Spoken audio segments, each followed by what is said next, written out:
नमस्ते किसान भाइयों। किसान भाइयों, ये महत्व का टॉपिक है आज के जिस बारे में बताने जा रहा हूँ। किसान भाइयों, हम जो भी तरीके से खेती करते हैं, कोई बेड बना के खेती करता है कुछ अलग अलग फसल के हिसाब से। तो किसान भाइयों, अगर आप इंटरक्रॉपिंग नहीं करते हो और बीच की दो बेड की जगह या फिर दो पौधों के बीच की जगह अगर खाली हो, तो वहाँ पे ऐसे आप छोटे छोटे हजारों गड्ढे बना के लाखों करोड़ों लीटर पानी बचा सकते हैं और उसको पूरा जमीन के अंदर समा सकते हो। तो इसके सबसे बड़े फायदे ये होंगे किसान भाइयों कि जमीन हमारी बहुत अच्छी हो जाएगी, जमीन में नमी रहेगी, कुछ अच्छे जीवाणुओं को पानी भी मिल जाएगा, केंचुओं की संख्या बढ़ने में भी मदद हो जाएगी और हमारी जो जल स्तर है वो इतना ज़बरदस्त बढ़ जाएगा किसान भाइयों कि उससे सभी समस्याओं का समाधान निकल सकता है। तो किसान भाइयों, जैविक खेती करने में सबसे ज़रूरी बात है मेहनत करना, क्योंकि जो भी हमारे प्रकृति से जुड़े हुए जो भी काम है उन सभी कामों में मेहनत है, और जो मेहनत करने की इच्छा रखता है वही वही लोग इस काम को कर सकते हैं। और ये हमें हमारा नसीब भी मानना चाहिए, क्योंकि भगवान ने हमें या फिर प्रकृति ने हमें इस काम के लिए चुना हो। जो ऐसे छोटे छोटे काम बड़ा स्वरूप ले लेते हैं और बहुत ही ज़बरदस्त हमें रिजल्ट मिलता है। देखिए किसान भाइयों, ये जो आप मेरा वीडियो देख रहे हैं, ये मेरे घर के बाजू में जो जगह है वहाँ पे मैंने मल्टी लेयर का स्ट्रक्चर खड़ा किया हुआ है और उसमें लगभग 15 से 20 प्रकार के अलग अलग सब्जियां मैं लेता हूँ। देखिए आप, हल्दी में ये चौलाई जैसी एक सब्जी है, हमारे मराठी में उसको पोकड़ा बोलते हैं।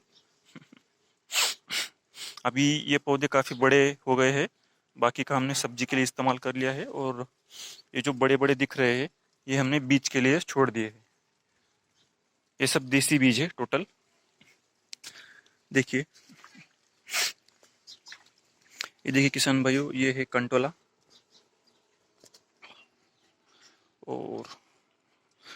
और किसान भाइयों, इसमें सबसे एक बड़ा महत्व का फायदा ये है, ये छोटे छोटे गड्ढे करने का। आजकल जो सबसे बड़ी परेशानी आ रही है किसानों को कि वो हर साल उनकी इनकम थोड़ी थोड़ी कम होती जा रही है, फिर प्रोडक्शन कम निकल रहा है। तो इसके पीछे ये सबसे बड़ी वजह है किसान भाइयों, क्योंकि जो हमारी खेत की जो ऊपर वाली अच्छी मिट्टी रहती है, तो जो जब तेज बारिश आती है तो उसमें से जो ऊपर की जो अच्छी अच्छी लेयर वाली मिट्टी रहती है वो बारिश के पानी के साथ काफ़ी सारी मिट्टी बह जाती है, 1 से 2% तक। तो ये छोटे छोटे गड्ढे करने के फायदे क्या हो गए, जैसे मान लीजिए अभी ये मैंने बेड पे लगाए हुए हैं, तो यहाँ से जो मिट्टी नीचे आएगी वो पहले गड्ढे में ही आएगी, तो 90% तक मिट्टी हम बहने से रोक सकते हैं किसान भाइयों। ये सबसे बड़ा बेनिफिट है। और अगली बार जब फिर सीजन आएगा वहाँ पे मिट्टी खोद के फिर से बेड पे डाल देंगे, तो वो उसकी क्वालिटी भी बढ़िया रहेगी।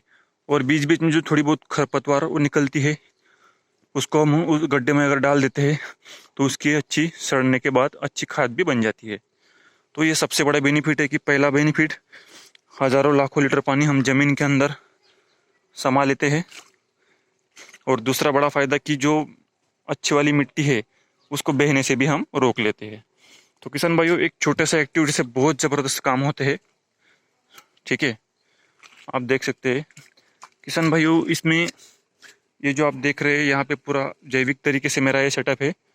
एक भी रासायनिक का कुछ भी प्रयोग नहीं होता, सिर्फ गोबर की खाद और ये वेस्ट डिकम्पोजर का इसमें इस्तेमाल किया जाता है। तो देखिए, किसी भी फसल में डिफेक्ट नहीं है, चाहे आप हल्दी देख लो, कुछ भी फसल में नहीं, सभी अच्छी है। तो ये जैविक की ताकत है किसान भाइयों। आशा करता हूँ किसान भाइयों आपको ये मेरा छोटा सा काम पसंद आया होगा, और मैं ये अपेक्षा करता हूँ कि शायद आप भी इस काम में सहयोग दोगे, ताकि हमारी प्रकृति को हम बचा सके और हम सब किसान एकजुट होकर अच्छा काम कर सके। ठीक है किसान भाइयों, जय हिंद।